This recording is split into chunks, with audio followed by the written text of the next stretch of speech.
The day I accidentally became the most hated man in Silver Harbor Estates was also the day I realized I might be the only person there who actually knew how the rules worked. Not the pretend HOA rules people wave around in emails, but the real ones written in county code and recorded in dusty filing cabinets that nobody reads until it's too late. My name is Lucas Hartley. I'm 42, a retired civil engineer who thought an early retirement by the lake would mean quiet mornings, coffee, and the soft rustle of willow branches, not legal warfare and a wall of rusted steel. 5 days before everything exploded, I was on a river in Montana with 2 college buddies, pulling trout out of cold water and pretending adulthood was on mute. It was my first real vacation in 3 years, no clients, no HOA notices, no emails, just the memory of my grandfather's voice in the back of my mind telling me, like he always did, that the long game is where you win. My grandfather left me 3.2 acres of lakefront property on the edge of Silver Harbor Estates in Redwood County. He planted a willow hedge along the boundary back in 1987, 47 feet of old trees that were more than landscaping. They were the last living thing tying me to the man who raised me after my parents died. Those trees were our conversations, our summers, our shade, our history. So when I turned onto my street that Tuesday afternoon, sun in my eyes, cooler still in the back seat, I knew something was wrong before I even put the truck in park. The light was wrong. The way the sun blasted across my driveway like a stadium spotlight instead of filtering through a wall of green. That kind of wrong hits you in the gut before your brain catches up. I stepped out and felt my stomach drop. Every single willow, shaved down to raw, white stumps, fresh sawdust everywhere. Birds circling over empty space like they were still trying to find branches that no longer existed. 12 years of growth and decades of memory turned into mulch while I was 1,000 miles away pretending life was simple. That was when she appeared. Marina Crowley, 55, freshly minted president of the Silver Harbor Estates HOA, floated over the property line from the house next door with the smile of someone who just got exactly what she wanted and was about to send you the bill. She'd bought that house 14 months earlier at a discount because the seller disclosed partial obstruction of lake view, which was realtor code for your neighbor's hedge is in the way. And you could see in her eyes she had never accepted that as permanent. Now she had sawdust on her expensive shoes and my grandfather's trees at her feet.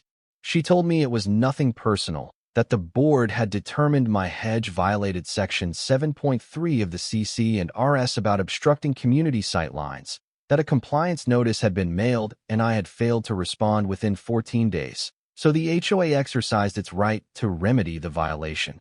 She said all of that like she was reading from a handbook, like this was just another Tuesday. I asked, very calmly for someone who'd just watched his childhood get chainsawed, what notice she was talking about. She tilted her head, fake sympathy painted on her face, and told me I might want to check my mailbox more often. So I walked to the mailbox on autopilot, opened it, and there it was, one envelope from the HOA, dated 5 days earlier, the same morning I left for Montana. It said I had 14 days to trim the hedge to 6 feet or pay a $500 fine. 14 days, on paper. 0 days, in reality, because the trees were already gone. When I pointed that out, Marina just shrugged, said the board decided to expedite due to the severity of the obstruction, and casually informed me the fine was now $1,500, reduced to $500 if I paid quickly like a good boy, or it would jump to $1,000, and then they place a lien on my property. Behind her, through the gaping wound where my hedge used to be, I could see the lake in full, and I realized from her living room window she now had the perfect sunset view she dreamed of, paid under market for, and clearly believed she was entitled to. What she didn't realize was that while I was staring at that missing hedge, I was also staring past it, toward the back half of my land. The part that most people forgot existed. 8 acres my grandfather had bought separately in 1962, long before Silver Harbor Estates was even on a developer's napkin, land classified as agricultural residential under Redwood County zoning from 1958, land that, in my memory, always felt like the part he loved most. Something clicked. I looked up at the small security camera mounted under my eave, red light blinking, everything backed up to the cloud, and I felt the anger in my chest stop boiling and start cooling into something much more dangerous. I told Marina I'd review the documents, wished her a good afternoon, watched her walk away like a conquering queen, and then went inside to do what I do best. I started reading.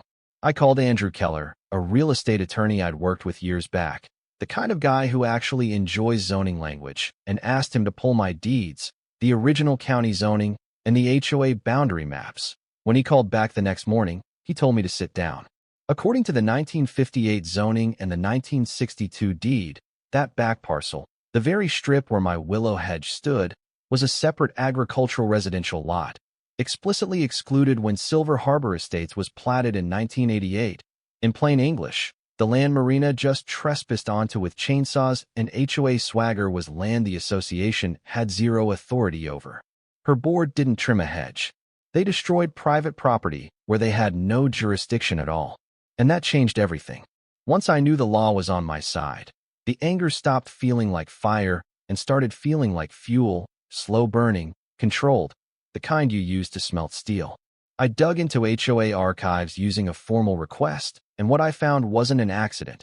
It was a pattern, 3 old complaints from Marina about my hedge, all denied by the previous board because my property was in compliance. Then, like clockwork, she runs for HOA president on a platform of improving lake sight lines and raising property values. Wins, installs her own hand-picked board, and suddenly my hedge goes from compliant to emergency problem. At the next HOA meeting, I sat in the back of the community center, watched Marina in a cream blazer introduce the Shoreline Preservation Resolution, a new rule forcing all shrubs within 200 feet of the lake to be under 6 feet, 12 properties affected on paper, but everyone in that room knew it was a bullet with my name on it. She smiled as her 3 appointed board members raised their hands in unison. 4-1, only one old teacher named Walter Briggs voting no. On paper, just another rule. In reality, the second breadcrumb in a trail of targeted harassment. The third breadcrumb walked up to my door the next morning. Victor Hayes, 68, Vietnam vet, my neighbor down the street, the kind of man who moves slowly until he doesn't, came over with dirt on his hands and concern in his eyes. Over coffee, he told me what he'd seen the morning my trees died. He'd been in his garden at 5:30 a.m. when he saw Marina at her window, watching my driveway. At 6 o'clock, a landscaping truck rolled up, 3 guys with chainsaws got out, and Marina walked out in her bathrobe, pointed at my hedge, and said, "Take it to the stumps, I'm the HOA president. I have full authority." The whole thing was done in under 3 hours. She hadn't just misunderstood a rule. She'd waited for me to leave, then struck. I asked Victor if he'd be willing to write that down, sign it, and he nodded without hesitation, said he'd seen enough people abuse power in his life to know when it was time to stand up. That afternoon, Zoning Code Section 4.7.2 changed my mood from furious to almost creative. It said agricultural residential land was exempt from aesthetic regulations imposed by neighboring associations and explicitly allowed agricultural accessory structures, including storage units and containers, without building permits, as long as each was under 400 square feet and the total stayed under 1,200. A standard 40-foot shipping container? About 320 square feet. 3 of them, 960, comfortably under the limit.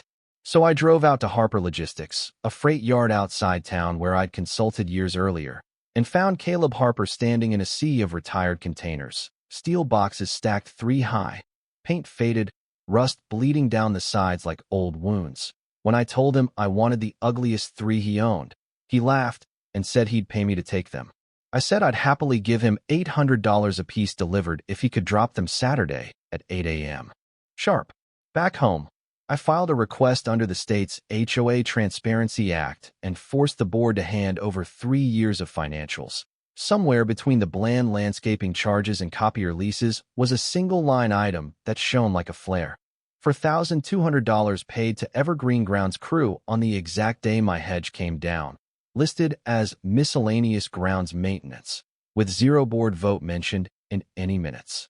She'd used HOA money to destroy trees on land she didn't control, and tried to bury the cost.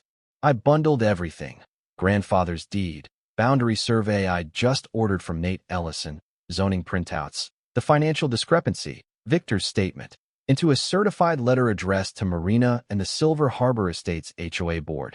Gave them 10 days to cancel the fines, acknowledged they had no jurisdiction over my AR parcel, and explained the $4,200, or I'd sue for trespass, destruction of property valued at $18,000, and misappropriation of HOA funds. She signed for that letter on a Monday. By Thursday, instead of backing down, she escalated. An email went out to every homeowner painting me as a selfish resident who'd blocked the community's lake view for a decade, calling my potential lawsuit frivolous, portraying herself and the board as noble volunteers defending property values. There was a single photo of my hedge taken from the worst possible angle, making it look like a prison wall, not the tended willow row it was. The shift was immediate. In the grocery store, neighbors I'd waved to for 12 years suddenly needed something very urgent in another aisle. A note appeared under my windshield. Good neighbors know how to share. Signed with the kind of courage that comes only from anonymity. 3 lakefront owners signed a petition supporting the HOA's actions and demanding I stop attacking the board. While Marina was busy selling a story, Andrew was digging deeper into county code and called with the line that made me smile for the first time since Montana. Section 4.7.22b. Not only were my containers allowed, the county explicitly said AR structures were exempt from all aesthetic rules imposed by neighboring associations, color, condition, appearance, rust, and graffiti included. The HOA had zero say in how pretty or ugly those steel boxes were. I confirmed everything with Howard Garrison at the county inspector's office, got his determination in writing, rushed Nate's survey, so bright orange stakes would show the exact line between my AR parcel and HOA land, then watched from my kitchen window as Marina stared at those stakes with a frown she couldn't quite hide. She wasn't the only one watching me. According to Victor, a battered sedan with a camera on the dash kept parking near my driveway. The driver, a former sheriff's deputy turned PI named Derek Sloan, hired by Marina to keep an eye on me, hoping, I guess, to catch me doing something stupid. She had no idea the only stupid thing I was planning was how dramatic I wanted the entrance of 3 rusted containers to be. So I timed delivery for the same morning as the HOA's big annual community meeting. Saturday morning, 7:30 a.m., coffee in hand, air sharp with that particular tension you feel right before a storm or a verdict.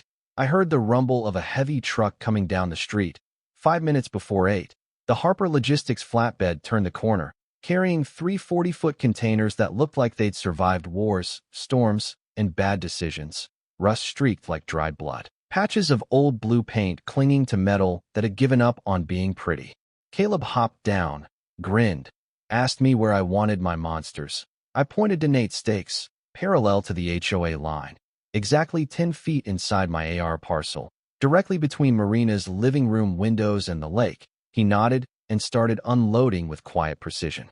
Steel groaned, chains rattled. Each container dropped into place with a thud that felt like punctuation. By 8:20 a.m., I had a 120-foot wall of rust, 8.5 feet tall, cutting off the view. Marina had burned my trees to steel.